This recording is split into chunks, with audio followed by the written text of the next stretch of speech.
राम राम साथियों, मैं हूं केशव फुलवाज और इन आत्मरूप जी को तो आप जानते ही हो। ये हमेशा मेरी हर बात का विरोध करते हैं, हर सोच का और मेरी इच्छाओं का विरोध करते हैं। जी नमस्कार। मुझे जानना इतना आसान नहीं है, फिर भी कोई बात नहीं, सब चलता है। और रही बात विरोध की, तो विरोध नहीं, मैं सही को सही और गलत को गलत बताता हूँ। फिर भी कैसे हो आप? जी मैं चकाचक मौज में। आज 4-5 जगह से विवाह समारोह का निमंत्रण आया है, तो वहीं व्यस्त रहूँगा। 2 जगह रमेश जी और सुरेश जी के कन्यादान लिखाना है, बच्चियों की शादी है उनके, और महेश जी के लड़के की बारात में जाना है, तो वहाँ भी लिफाफा देना है। दोनों जगह जाकर के वहीं बिजी रहेंगे। और 2 जगह कन्यादान लिखाना है आपको, और 1 जगह लड़के की शादी में जाकर के लिफाफा देना है। बात को समझ में नहीं आई मेरे, वहाँ लिखाना वहाँ नहीं लिखवाना, और वहाँ क्यों जाना।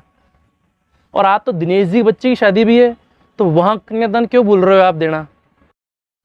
नहीं, दिनेश जी के से निमंत्रण नहीं आया ना, इसलिए कन्यादान 2 जगह लिखाना है, रमेश जी और सुरेश जी के। रमेश जी के 101 रुपये का कन्यादान लिखाना है, क्योंकि उनके जितना ही आया था।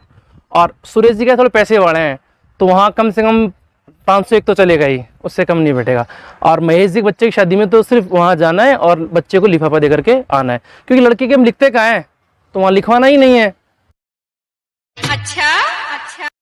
अरे यार आत्मरूप जी, आप कुछ समझते तो नहीं, ठीक है? न तो आपकी कहीं शादी विवाह का निमंत्रण आता, न ब्याह सगाई में कोई बुलाता आपको। आप चाहो तो मेरे साथ चल सकते हो जीमने, मतलब हद हो गई। तो मतलब आप कन्यादान लिखाने नहीं जा रहे, आप हिसाब किताब करने जा रहे हो, हिसाब चुकाने जा रहे हो। समझ में ये नहीं आ रहा कि कन्यादान जिसे स्थानीय भाषा में लोग हथेलियों कहते हैं, उसको लिखने और लिखाने की जरूरत पड़ गई। इसमें भी और रुपए पैसों का कम ज़्यादा उलटफेर, ये कुछ समझ में नहीं आ रहा। कन्यादान एक अलग शब्द है, इसका एक अलग महत्व है।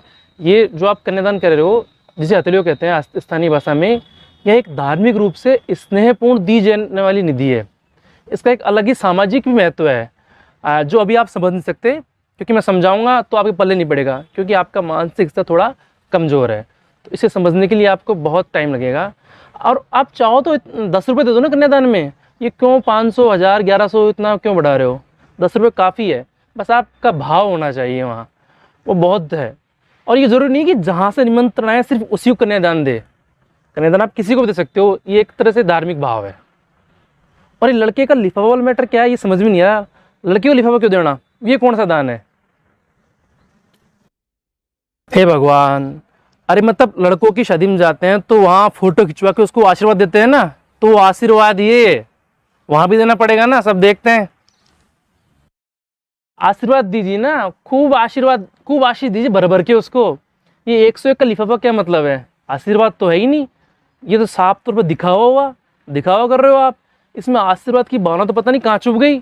आप बस दिखावा करने जा रहे हो, फोटो खिंचाने, लिफाफा देने। जय हो।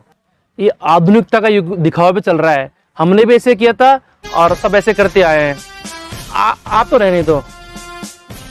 ओहो, अब तो फोन वोन भी आप भी, बस इसीलिए मैं नया फ़ोन लेना चाहता हूँ। वो जो 1.5 लाख वाला आता है ना, फिल्मों में दिखाते हैं, जिसके पीछे बैक कवर नहीं लगाते क्योंकि उसका ब्रांड छुप जाता है, तो ब्रांड दिखाने के लिए वो सेब का सा निशान आता है उसके पीछे, वो फ़ोन में लेना चाहता हूँ। हाँ, आप रहने ही दो, बस आप दाढ़ी वाड़ी बनाकर चकाचक यहीं बैठे रहो। मुझे बहुत काम है, शादी में जाना है, तैयार होना है मेरे को, वहाँ जीमन है, वहाँ डांस करना है, रील्स बनानी है मेरी, और सेल्फी लेकर के उसको इंस्टाग्राम और सोशल मीडिया प्लेटफॉर्म फेसबुक पर अपलोड भी करना है। तो आप रहने दीजिए।